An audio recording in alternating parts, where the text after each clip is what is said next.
자, 오늘은 성찬주일입니다. 자, 성찬주일에 창세기 3장 말씀을 우리가 읽었는데요. 창세기 3장과 성찬과 무슨 의미가 있을까라고 우리가 여길 수 있는데, 창세기 3장 말씀을 통해서 성찬의 은혜가 있음을 우리는 오늘 본문을 통해 알게 되는데, 간단하게 세 가지로 말씀을 살펴보기를 원합니다. 여러분, 성찬이 뭡니까? 예수님의 살과 피를 우리가 받는 것 아니겠습니까?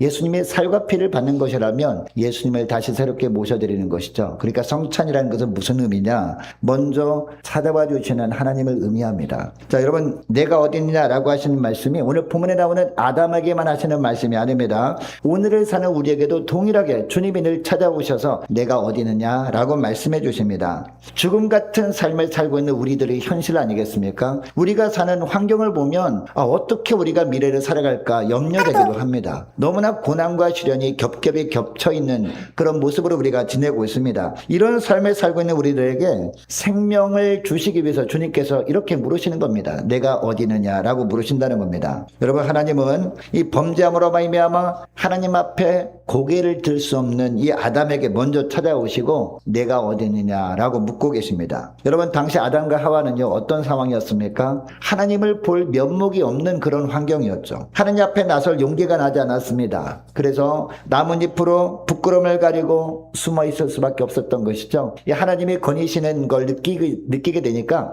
하나님 앞에 떳떳하게 드러날 자신이 없었던 겁니다. 이때 하나님께서 먼저 그들을 찾아오시고 먼저 말을 걸어주신 겁니다. 여러분, 이때 하나님께서 먼저 찾아오셔서 내가 어디 있느냐라고 물으신 것은 어떤 의미일까요? 내가 불순종함으로 말미암아 죄를 범하긴 했지만 여전히 나는 너를 사랑한다. 여전히 나는 너를 지은 하나님이다 라고 말씀하시는 거죠. 여러분, 창세기 3장에 아담과 하와만 나오는 것이 아니라 또 누가 나옵니까? 뱀이 나옵니다. 뱀. 여러분, 뱀은 하나님이 지으신 들짐승 가운데 어떤 존재다? 단연 뛰어나게 간교한 자였다라고 성경은 이야기합니다. 여러분, 간교하다라는 것은 무슨 의미입니까? 사람들을 말로 잘 호린다라는 뜻 아니겠습니까? 이처럼 이 사단은 이 뱀의 모습으로 가장해서 말이 굉장히 현란합니다. 말을 굉장히 잘합니다. 그래서 사람들을 말로 호려서 넘어지게 하는 존재 잖아요. 이것을 상징적으로 보여주는 것이 바로 오늘 본문입니다. 자, 하나님께서 창조하신 세계에 뱀과 같은 유혹하는 자가 있었다라는 겁니다. 이런 환경 속에서도 하나님의 인간들에게 가장 원하신 것이 뭡니까? 하나님의 말씀대로 바르게 살아감으로 말미암아 하나님과의 관계를 깨뜨리지 않는 것, 이거를 원하지 않았겠습니까? 왜냐하면 하나님께 모든 것이 다 있기 때문에. 자, 그런데 어느 날 뱀이 여자를 찾아옵니다. 찾아와서 자, 뭐라고 합니까? 뱀이 여자를 찾아와서 하나님이 참으로 너희에게 모든 동산 나무 열매를 먹지 말라 하시더냐 라고 이야기합니다. 여러분, 간교한 뱀이 이 하와에게 물을 때 하나님이 하신 말씀을 살짝 비틀어 버립니다. 살짝 비틀어 버리니까 한 80% 정도는 하나님의 말씀하신 것이 맞잖아요. 그런 20%는 전혀 아닌 거죠. 그래서 말씀을 살짝 비트니까 우리가 말씀을 정확하게 알지 못하면 어떤 느낌이 듭니까? 그런가? 하나님이 그런 말씀을 하셨나? 이렇게 우리가 생각할 수 있잖아요. 그 틈을 이용해서 사단이 공격하는 거죠. 오늘 본문에 보니까. 자, 여러분, 창세기 2장 16절 17절 말씀을 보면 하나님이 뭐라고 하십니까? 여호와 하나님이 아담에게 명령하여 이르시죠. 동산 각종 나무의 열매는 내가 임의로 먹되. 무슨 말입니까? 원하는 대로 먹을 수 있다라는 겁니다. 동산에 있는 수많은 나무들이 열매들은 내가 임의로 먹을 수 있다. 원하는 대로 먹을 수 있지만 무엇만은 선악을 알게 하는 나무. 어디에 있는 거예요? 동산 중앙에 있죠. 동산 중앙에 있는 선악을 알게 하는 나무 열매만큼은 먹지 말라. 먹으면 어떻게 된다? 내가 먹는 날 반드시 죽는다. 이런 말씀을 하신 겁니다. 자, 그러니까 금하신 것은 딱 한 가지밖에 없는 거죠. 이 선악을 알게 하는 나무의 열매를 먹는 것, 이것만큼은 하나님이 금하셨다라는 겁니다. 자, 그런데 이 간교한 뱀이 하나님의 말씀을 살짝 비틀어 가지고 뭐라고 했다고요? 하나님이 참으로 너에게 동산 모든 나무 열매를 먹지 말라 하시더냐? 이렇게 이야기합니다. 여러분, 아담과 하와가 있던 에덴 동산은요, 낙원이었습니다. 자, 그러나 거기에도 하나님의 말씀을 변질시켜버리는 간교한 뱀이 있다라는 겁니다. 여러분, 이것을 보면 여러분, 오늘날 우리가 사는 이 세상 여러분 낙원 같습니까? 에덴 동산 같아요? 천국 같습니까? 전혀 아닌 것처럼 보이지 않습니까? 죄악이 너무나 관영한 세상입니다. 이거 오늘날은요, 얼마나 많은 뱀들이 있을까요? 뱀 같은 그런 사단의 역사들이 얼마나 많이 있을까요? 그러니까 우리가 정신을 차려야 되는 거죠. 여러분, 그리고 인류의 첫 범죄는 외부의 유혹으로부터 시작된 것을 우리는 오늘 본문을 통해서 알게 되거든요. 여러분, 이것을 통해서 알게 되는 사실이 있습니다. 사람은 창조 때부터 환경의 영향을 받을 수 있도록 지음받은 존재구나 라는 것을 알게 됩니다. 반면에 우리를 이처럼 유혹하는 수많은 환경으로부터 하나님의 말씀을 우리가 바르게 지키며 사는 존재가 바로 우리들이구나 라는 것을 또한 깨닫게 됩니다. 그런데 여러분, 하와가 뱀의 꾀임을 받자마자 어떻게 됩니까? 오늘 본문 다시 보니까 하나님의 말씀을 자기 마음대로 해석해버립니다. 처음에는 유혹을 받기 전에는요, 하나님의 말씀하시면 하나님의 말씀이시니까 맞겠지라고 생각하고 지냈지 않았겠습니까? 그런데 이 사단이 이 호리는 말로 유혹을 받다 보니까 그 다음에 어떻게 변해버립니까? 하나님의 말씀인데 자기 생각대로 해석을 해버립니다. 동산 중앙에 있는 나무 열매는 먹지 말라라고 했잖아요. 근데 어떻게 해석을 해버려? 먹지도 말고 만지지도 말라라고 해석을 해버립니다. 자기 마음대로. 자, 그 다음에 너희가 죽을 까노라 라고 하셨다라는 이야기를 합니다.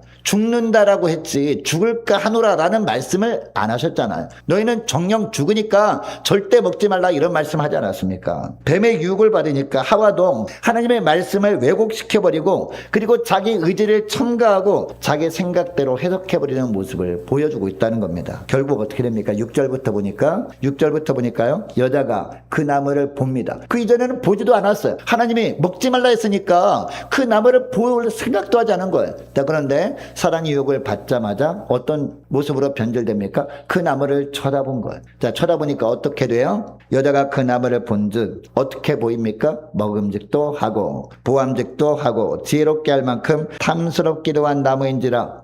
이렇게 생각만 했다면 얼마나 좋았을 거야, 안 따먹었으면. 자, 그런데 여자가 어떻게 해요? 여자가 그 열매를 따먹고 자기만 따먹었으면 얼마나 좋았을까요? 곧바로 어떻게 했어요? 자기와 함께 있는 남편에게도 주어서 먹게 합니다. 같이 죄를 범하게 된 거죠. 하와가 뱀의 유혹을 받은 후에는요, 하나님의 말씀보다 뱀의 유혹을 더 옳게 여기게 되어버린 겁니다.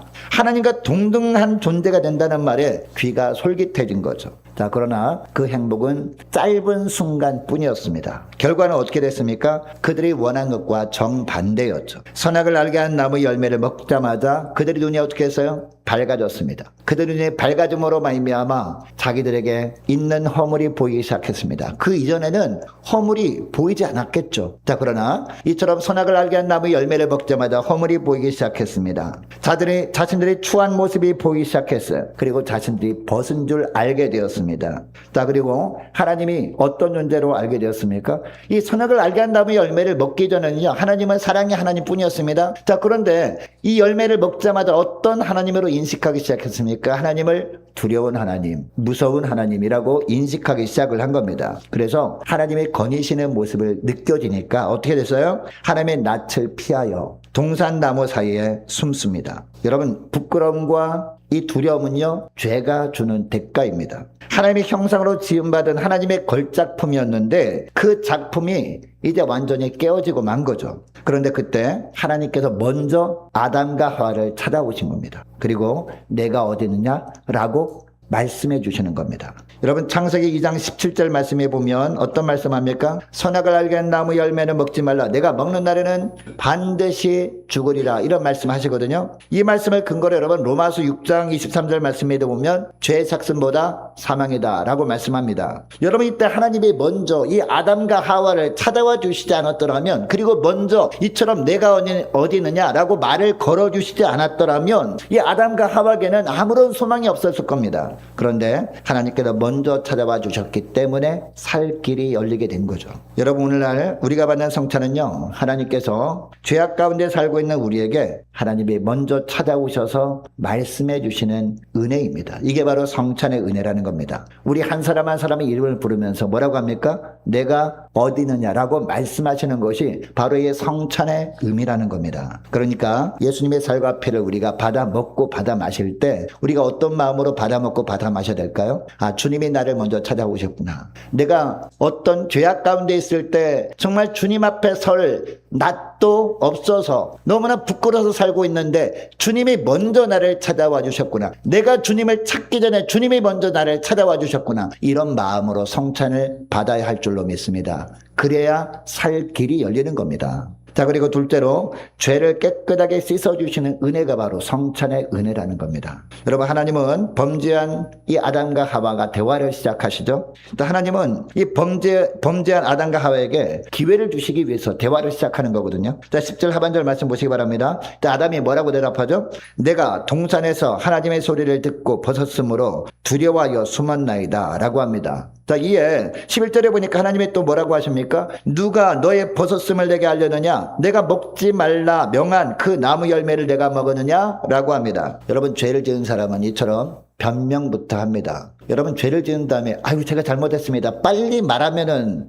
덜 손해보지 않습니까? 그죠? 근데 죄를 딱 범하잖아요. 처음에 어떡합니까? 딱 잡아댑니다. 그 다음에 어떡합니까? 변명합니다. 그게 막 증거로 막 드러나잖아요. 그러면 변명하잖아요. 아, 그거 제가 하긴 했는데 누구 때문에 어쩔 수 했습니다. 다른 사람보다는 덜 했습니다. 이렇게 막 핑계를 대지 않습니까? 이 아담이 딱 그 모습 그대로 전철을 밟고 있습니다. 여러분, 주님은 요한일서 1장 9절에서 뭐라고 말씀하시죠? 만일 우리가 우리 죄를 자백하면 하나님 미쁘시고 의로우사 우리 죄를 사하시며 우리를 모든 불의에서 깨끗하게 하실 것이다 라고 분명히 말씀하시잖아요. 그리고 시편 103편 12절 말씀에도 보면 우리가 주 앞에 나가서 죄를 자백하고 회개하기만 하면 어떤 은혜가 있다라고 말씀합니까? 동이 서에서 먼 것 같이 여호와께서 우리 죄악을 우리에게서 멀리 옮기시겠다라고 분명히 말씀하신다는 것이죠. 자, 그러니까 그 당시에 이 아담과 하와는 하나님과 대면하고 있잖아요. 그 하나님 앞에 나섰으니까 죄를 그때라도 자백하고 회개했다면 그때 씻김을 받지 않았을까요? 그런데 저는 핑계를 대면서 회개할 생각을 못하고 있는 것이죠. 계속 그 기회를 놓쳐버리고 변명만 늘어놓고 있습니다. 그런데 이 아담은 또 뭐라고 합니까? 하나님이 주셔서 나와 함께 있게 하신 여자, 그가 그 나무 열매를 내가 주었기 때문에 내가 먹었습니다. 이렇게 말합니다. 이처럼 이 죄에 대해서 자꾸 핑계를 대고 변명만 늘어놓다 보니까 책임 전가까지 합니다. 누구한테? 저 하나님이 주셔서 함께 살게 하신 하와 때문입니다. 하나님께서 하와를 안 주셨더라면 죄를 범하지 않을 수 있었는데, 자, 그러니까 하나님 때문입니다라고 하나님께도 책임을 전가하는 모습을 보여주고 있습니다. 그럼에도 불구하고 하나님 어떻게 하십니까? 하나님은 참으십니다. 자, 이번엔 하와에게 물어보십니다. 내가 어찌하여 이렇게 했느냐라고 묻습니다. 여러분, 이때 이 하와도 뭐라고 합니까? 또 책임 전가죠. 누구 탓합니까? 뱀 탓하죠. 뱀이 나를 꿰물어 내가 먹었나이다. 아니, 뱀이 나를 꿰러 오기 전에 하나님께서 그걸 막아주셨더라면 제가 죄를 범하지 않을 수 있었는데 그냥 하나님이 막아주지 않음으로 말미암아 뱀이 나를 찾아오게 되었고 내가 그 뱀의 꼬임에 빠져가지고 죄를 범했습니다. 이렇게 하고 있는 것이죠. 하나님은 이 하와의 변명도 그냥 묵묵하게 참으십니다. 인내해 주십니다. 그러나 뱀에게는 어떻습니까? 뱀에게는요, 물어보지도 않아요. 너 왜 그랬니? 이렇게 물어보지도 않습니다. 기회도 주시지 않고 곧바로 저주하십니다. 저주를 받아서 어떤 형벌을 받게 됩니까? 배로 기어다니게 되죠. 그리고 흙을 먹고 살게 됩니다. 결과적으로 이 뱀이 어떻게 됩니까? 요한계시록에 보면 무저갱에 들어가는 형벌을 받게 되죠. 이게 바로 사단의 운명입니다. 여러분, 하나님은 아담과 하와에게 징계를 하시긴 하셨지만, 징계하시긴 하셨죠? 이 하와에게는 어떤 징계를 내십니까? 잉태하는 고통을 주시잖아요. 그리고 남편을 평생 동안은 섬겨야 되는 그런 고통을 주셨잖아요. 자, 그리고 이 아담에게는 어떤 징계를 내리십니까? 땀을 흘려야 먹고 살 수 있는 그런 징계를 허락하시긴 하거든요. 자, 그런데 다시 살 수 있는 길을 열어주신 것이 바로 21절 말씀이에요. 자, 21절 말씀 보니까 하나님께서 친히 아담과 하와를 위해서 무엇을 하십니까? 가죽 옷을 지어 입히십니다. 여러분, 당시 가죽 옷은 어떤 걸까요? 오늘날처럼 가죽 잠바 이런 게 아닐 것 아니겠습니까? 그 당시에 하나님은 바느질을 해가지고 옷을 만들었겠습니까? 뭡니까? 바로 짐승의 가죽을 덮어주셨다라는 겁니다. 여러분, 그러니까 짐승의 가죽을 덮어주셨다라는 것은 누가 죽어야 되는 거예요? 짐승이 죽어야 됩니다. 짐승이 누구 때문에 죽은 거예요? 아담과 하와 때문에 죽은 겁니다. 아담과 하와가 죄를 범함으로 말미암아 죽어야 되는데 짐승이 대신 죽임을 당한 거죠. 죽임을 당하면 가죽을 남기잖아요, 짐승은. 그 가죽을 이 아담과 하와에게 덮어서 허물을 덮어주신 거란 말입니다. 이것이 바로 살 길이다라는 거죠. 여러분이 말씀을 근거로 해서 하나님께서 이스라엘 백성들에게 명하신 제도가 뭐예요? 제사제도입니다. 제사제도 중에서 특별히 속죄제가 있지 않습니까? 속죄제를 드릴 때마다 이스라엘 백성들은 자신들이 죄로 말미암아 자신들이 주가 되는데 대신 죽을 짐승을 하나님 앞으로 끌고 왔단 말이죠. 그리고 짐승을 죽입니다. 그 피를 하나님의 제단에 뿌림으로 말미암아 하나님께서 죄를 사해 주시거든요. 자, 그런데 죄를 범할 때마다 그렇게 했단 말입니다. 그런데 하나님의 어린 양으로 예수님이 이 땅에 오셔서 십자가에서 우리를 위해서 달리셔서 죄 없이 죽으셨어요. 피 흘리셨습니다. 그리고 단번에 속죄 제사를 드려주셨습니다. 그래서 우리가 예수님의 피가 필요한 겁니다. 그래서 우리는 날마다 주님의 십자가를 바라보며 살긴 합니다. 그런데 주님의 십자가를 바라보는데 여러분, 예수님의 피가 우리 심령 가운데 공급되는 게 여러분 느껴지십니까? 안 느껴지시잖아요. 그것 때문에 하나님의 성찬식을 허락하신 거란 말이에요. 그 눈에 보이잖아요. 빨간 게 뭡니까? 포도즙이 아니라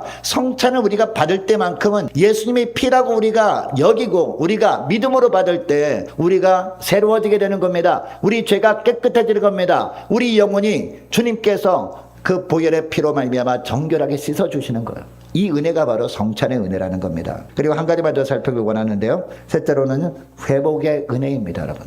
자, 우리가 성찬을 받아 먹고 마심으로 회복되는 것이 뭡니까? 하나님과의 관계가 회복되는 겁니다. 또 회복되는 게 뭡니까? 하나님이 우리에게 주신 사명이 회복되는 겁니다. 이 회복의 은혜가 바로 성찬의 은혜라는 거죠. 자, 그러니까 여러분, 성찬식이 있는데 일부러 참석을 안 하는 사람이 있잖아요.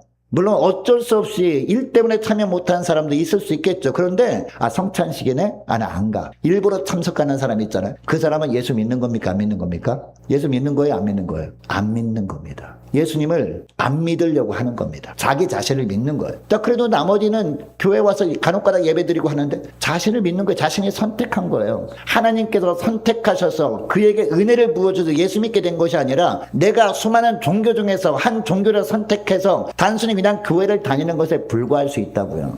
여러분, 하나님께서 아담과 하와를 하나님의 형상대로 지으셨잖아요. 지으시면서 어떤 축복을 하십니까? 어떤 사명을 주셔요? 이게 창세기 1장 28절 말씀 아닙니까? 하나님의 그들에게 복을 주시며 하나님의 그들에게 이르시되라고 합니다. 이게 바로 사명입니다. 어떤 사명이에요? 생육하고 번성하고 땅에 충만하라, 땅을 정복하라, 바다의 물고기와 하늘의 새와 땅에 움직이는 모든 생물을 어떻게 하라? 다스리라 하시니라. 이게 바로 주신 사명, 문화 명령이었다고요. 이게 그 당시에는 어떤 학문이 있지 않았지 않습니까? 자, 그래서 그 당시에는요, 바다의 물고기와 하늘의 새와 땅에 움직이는 모든 생물들만 보였잖아요. 근데 오늘날은 다르죠. 이것들뿐만 아니라 이 짐승들, 모든 자연 만물들뿐만 아니라 하나님의 우리에게 맡겨주신 그런 학문들도 있잖아요. 학생들은 공부하는 분야, 경제, 정치, 국방, 교육 모든 분야도 있지 않습니까? 그것들을 하나님의 뜻으로 다스리는 축복, 이게 바로 사명이라는 겁니다. 우리가 이 땅에 살아가면서 어떤 분야에서 일을 할 수 있습니다. 그런데 그 일을 나를 위해서 하는 것이 아니라 하나님의 영광을 위해서 하는 겁니다.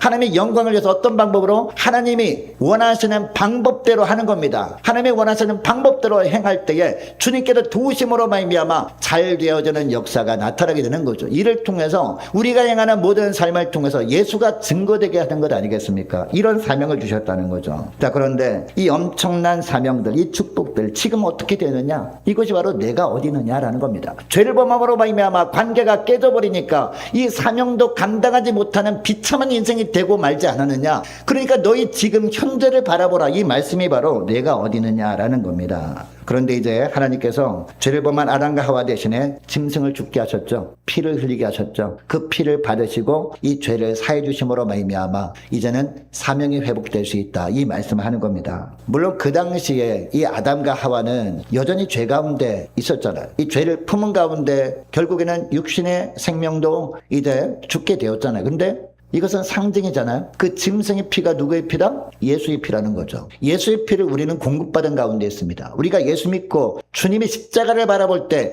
주님의 십자가 보혈이 우리 심령 가운데 흘러와서 우리를 새롭게 하신 줄 믿습니다. 그것을 우리가 눈으로 확인하는 시간이 뭐다? 바로 이 성찬 예식이라는 겁니다. 이처럼 주님의 십자가 보혈로 우리가 새롭게 되어지고 하나님과의 관계도 회복되어지고 사명도 회복되어지는 시간이 바로 성찬식인 줄 믿으시기 바랍니다. 여러분, 베드로전서 2장 9절 말씀 우리가 잘 알지 않습니까? 너희는 택하신 족속이요 왕같은 제사장들이요 거룩한 나라요 그의 소유가 된 백성이니 라고 이렇게 길게 설명을 해놓고 있는데, 한 가지로 말하면 뭡니까? 회복된 하나님의 형상 아니냐, 이 말씀을 하는 겁니다. 이제는 주님의 십자가 보혈로 온전히 우리가 정결케 되어서 하나님과의 관계가 회복된 자들이 아니냐, 이런 말씀을 하는 겁니다. 그렇다면 우리 사명이 뭐다? 뒤에 보면 이는 너희를 어두운 데서 불러내어 그의 기이한 빛에 들어가게 하신 이의 아름다운 덕을 선포하게 하려 하심이라, 이 말씀을 합니다. 사명을 회복시키려고 하나님의 어린 양 예수님께서 십자가에 달리시고 피 흘리셨다, 이 말씀을 하는 겁니다. 오늘 우리가 성찬의 잔을 받을 때 바로 이 예수님의 피로 받아야 할 줄로 믿습니다. 그래야 하나님께서 주신 사명이 회복되어지고